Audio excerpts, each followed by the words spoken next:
અને હવે વાત કરીએ કમોસમી વરસાદને કારણે ખેડૂતોની વધતી ચિંતા વિશે।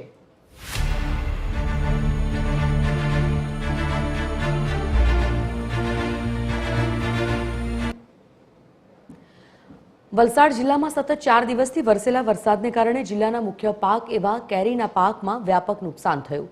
ખેડૂતોને આ વર્ષે પણ રાતા પાણીએ રોવાનો વારો આવ્યો છે।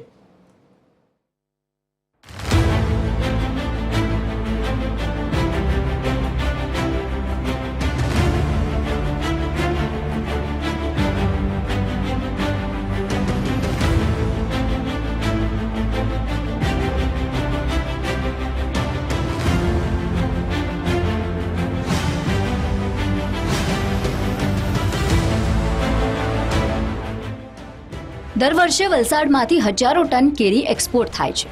ગત વર્ષોનું નુકસાન આ વર્ષે ભરપાઈ થઈ જશે તેવી અપેક્ષા ખેડૂતોએ રાખી હતી, પરંતુ ખેડૂતોની અપેક્ષા પર પાણી ફરી વળ્યું છે।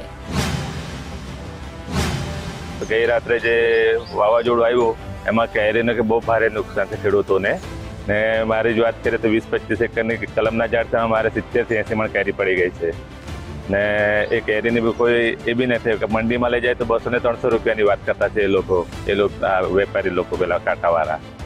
સરકાર પાસે માંગતો આ ટોટલ ખેડૂતોને સર્વે કરાવે ને વળતર મળે ને અમારું બીજું જે કંઈ બચ્યું છે એમાં કંઈ દવા પાણી બી નીકળે તો સારું છે, તો ખેડૂતોને એ બી મળવાની કંઈ આશા નહીં મળે। એક મહિના પહેલાં બી થોડું ખરાબ મોસમના લીધે થોડું વાતાવરણ બગડ્યું હતું, છતાં અમે આટલી મહેનત દવા પાણી ચંતાવીને થોડી કેરી બેસી હતી અમારી। તૈયાર પાક થયો છે અત્યારે હાલમાં, ને તૈયાર પાકમાં કુદરતનું જે કંઈ વાતાવરણના લીધે હવા અને વરસાદ સાથે એકદમ પવન સાથે આવ્યા એમાં અમારે કેટલા ઝાડ તૂટી પડ્યા છે અને 15-20 મણ અમારી કેરી તૂટીને નીચે આવી લાગી છે। કમોસમી વરસાદથી કેરીને નુકસાન, ખેડૂતોની સ્થિતિ દયનીય। કેરીના પાકને થયું વ્યાપક નુકસાન, કલમો પણ જમીનદોસ્ત થઈ। વલસાડની હજારો ટન કેરી એક્સપોર્ટ થાય છે। ખેડૂતોએ સરકાર સમક્ષ મદદની માંગ કરી।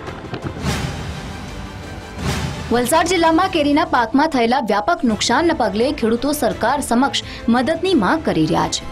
તો પરિસ્થિતિને જોતા વલસાડ જિલ્લા કલેક્ટરે પણ વરસાદ અને મિની વાવાઝોડા જેવા માહોલના કારણે કેરીના પાકને થયેલા નુકસાનીનું સર્વે કરી વહેલી તકે સરકારને રિપોર્ટ કરી જરૂરી કાર્યવાહી કરશે તેવી ખાતરી આપી છે।